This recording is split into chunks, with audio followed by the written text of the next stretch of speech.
had elections here in this great country, and everybody was amazed the way it went. Everybody did his duty, even me. What do you think? Any changes going to happen?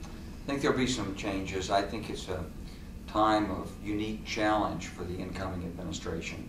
2 wars, a terrorist threat, and a profound economic crisis, the likes of which the world hasn't seen in at least 80 years, and maybe never.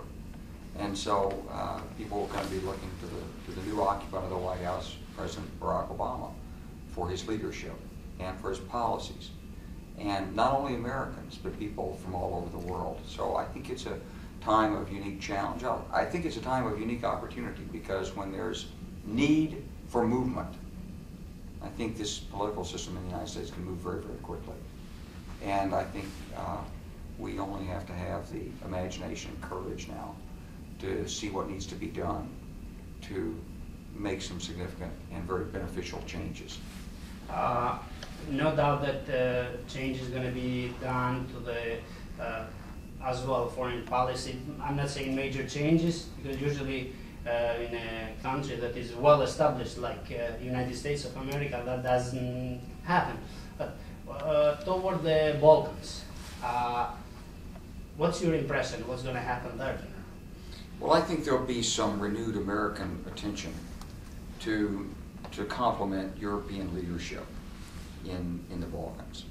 I think you're going to see renewed American attention on the Dayton Peace Agreement and on how that's unfolded in Bosnia. And I think you're going to see a renewed focus on Kosovo and the relations that Kosovo has with the other states in the Balkans.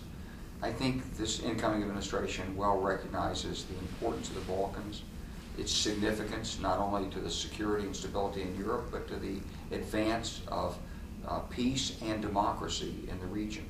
So I expect you'll see a more activist American policy in a constructive way, and listening to all of the international authorities, and providing an opportunity for Europeans themselves to assert the leadership that they rightly should in the region.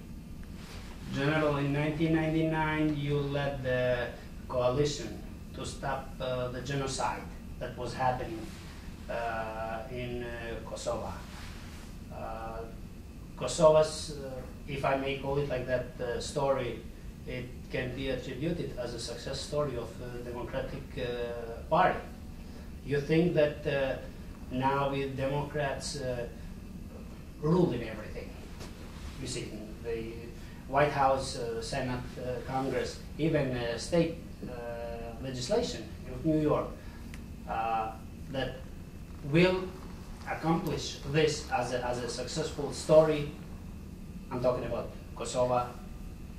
Well, I think that the United States will follow through in a consistent way with the pattern that's been established by the last 2 administrations to support the independence of Kosovo and to encourage Kosovo's neighbors to work with the Albanian people in Kosovo and also in Albania to try to produce a more coherent set of international policies to the Balkans, which is to the good of all of the people of all the various nations and nationalities in the Balkans. In the new administration, are we going to see General Klark somewhere? Any offers? Don't take me wrong. Well, I wouldn't be able to discuss anything like that right now, but of course any time that the President of the United States would ask someone to serve, they would have to seriously consider that. But I think what's important now is that we have first to focus on the economy, which affects the whole world, and the President's going to get his economics team in shape and prepare the policies. And I think that you're going to see a lot of continuity in terms of policy for the Balkans initially. And then, as I said, followed by a more activist policy as we relook the Dayton Agreement and make sure that Kosovo is properly supported and given the opportunities that are requisite to an independent nation. General, for the last, we have, Kosovo did declare independence on February 17th. We had the constitution adopted on June 15th. It's been recognized from 52 countries. ULEX, which is a mission of EU, supposed to replace UNMIC. Now we're seeing some breaks to that mission from others. I'm not trying to drag you into something, but it is appropriate, or should international community go ahead with establishing ULEX, mission of ULEX, throughout Kosovo, and the main idea, as you would agree, was that ULEX should implement Ahtisaari's plan. Now we're hearing voices that they should be status neutral and not to implement Ahtisaari's plan. What would General Wesley Clark's message be to the internationals and to everybody that is involved in this? Well, I would say first that it's appropriate that the EU replace the UN mission there. And secondly, that Ahtisaari's plan be implemented, not as a final solution, but as the starting point through which further dialogue and even modifications can occur, because I think it's important that the Serb minority in Kosovo be as functionally and socially integrated into the fabric of the national life as possible. I think it's important that Belgrade cease the funding of these alternative institutions and stop trying to provoke mischief north of the Ibar River. But to do this requires a continuing give and take on the part of the European Union, the UN, Serb authorities, and of course the government of Kosovo.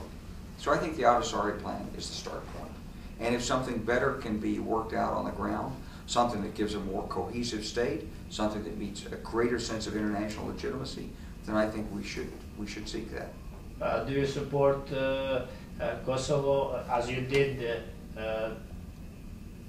as a whole, without any cuts of any other on any sides, especially, you know what I'm talking about, northern side? Well, I wouldn't be giving up Kosovo north of the Ibar, and I wouldn't be asking for the Preševo Valley.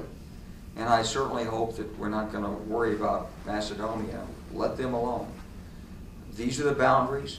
Let these boundaries stand. Work within those boundaries, and then try to bring all citizens together regardless of ethnic group.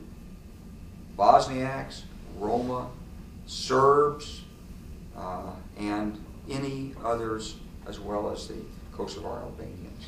General, thanks on your time. For a tango, you need two people.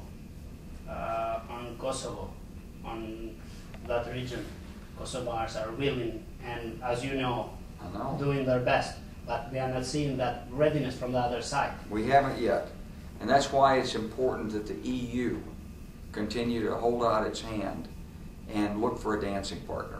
It hasn't found one yet, but the act of holding out its hand, so long as we stay with the Ahtisaari plan, should pose no problem for Kosovo, and may promote greater benefits in the longer term.